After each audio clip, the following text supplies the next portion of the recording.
NAM strongly believes that the stability cannot be achieved in a region where massive imbalances in military capabilities are maintained, particularly through a position of nuclear weapons, which allow one party to threaten its neighbors and the region. NAM welcomes that its member state parties to the Treaty on Non-Proliferation of Nuclear Weapons conclude comprehensive safeguard agreement with the agency in fulfillment of their obligation under paragraph 1 of Article 3 of the treaty as non-nuclear weapon states. NAM notes that all states of the Middle East region, except for Israel, are party to NPT and have undertaken to accept comprehensive agency safeguards. NAM considers the establishment of the nuclear weapon-free zone in the Middle East as a positive step towards attaining the objective of global nuclear disarmament and reiterates its support for the establishment of such a zone in accordance with the relevant General Assembly and Security Council resolution. NAM notes with concern that the selective approach to the issue of nuclear capability in the Middle East undermines the viability of IAEA safeguard regime. Such an approach has also resulted in continued and dangerous presence of unsafeguarded Israeli nuclear facilities and activities, notwithstanding the repeated calls on Israel to subject these facilities and activities to the IAEA comprehensive safeguard.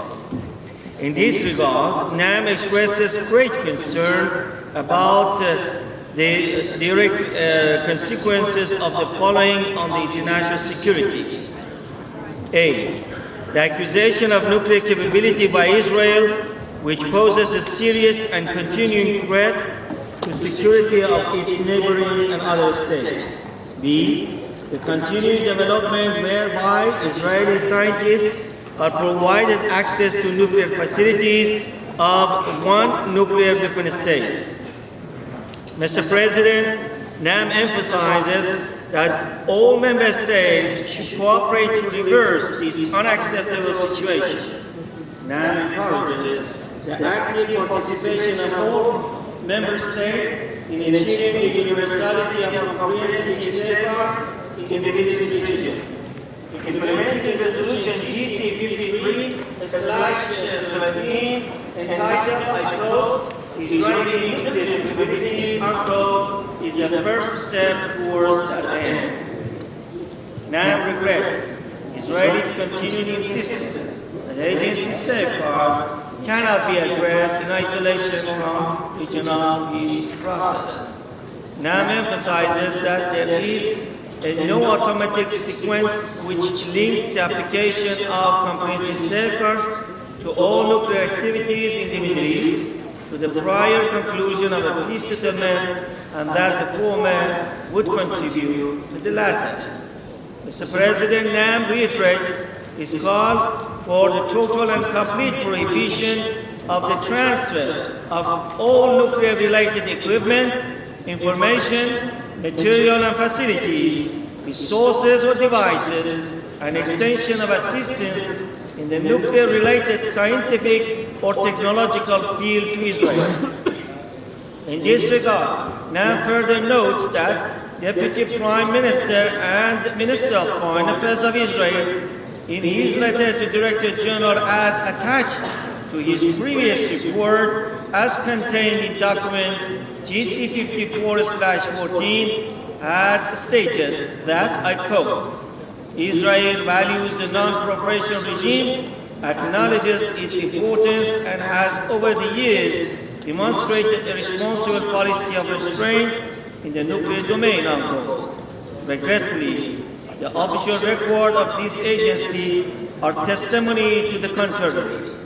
In this context, NAM calls a various resolutions issued by the IAEA General Conference prior to 1994 regarding the South African nuclear capabilities.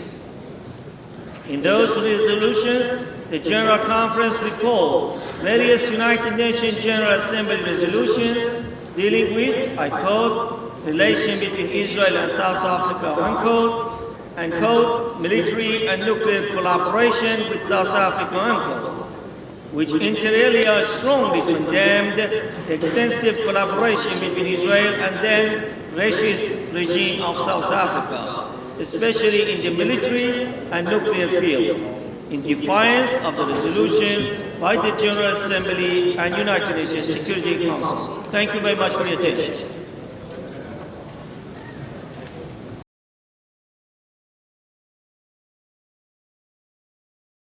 The real intention of the promoters of this agenda item is to divert the attention of the General Conference from Iran and Syria, several violations which are under ongoing investigation of the agency. Regarding the Middle East, the agency should focus on violations by those two countries and on effective remedies to redress their breaches.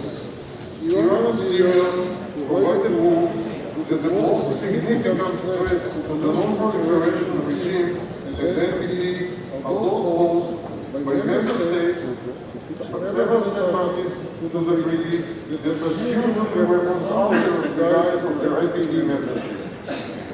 Mr. President, I would like to remind us all that the majority of the 2010 General Conference had rejected the draft resolution under this agenda item. The determination of the GC not to be endlessly taken hostage by this politically motivated agenda item must have convinced its sponsors to refrain from tabling the draft resolution last year. Nevertheless, the sponsors continue to ignore the wish of the majority in the General Conference by insisting on maintaining this political and divisive item on the loaded agenda of the conference. Regrettably, the General Conference has been engaged with this agenda item for the same ill motivations as the sponsors. Mr. President, no discussion or resolution in the international forum can substitute the direct talk among the regional states based on their free will. Our Arab neighbors are fully aware of it, but prefer mentioning Israel. Their efforts are a clear indication that they are not interested in generating progress in this domain based on the equal security to all the regional states. Their approach is not conducive to any sincere and serious dialogue.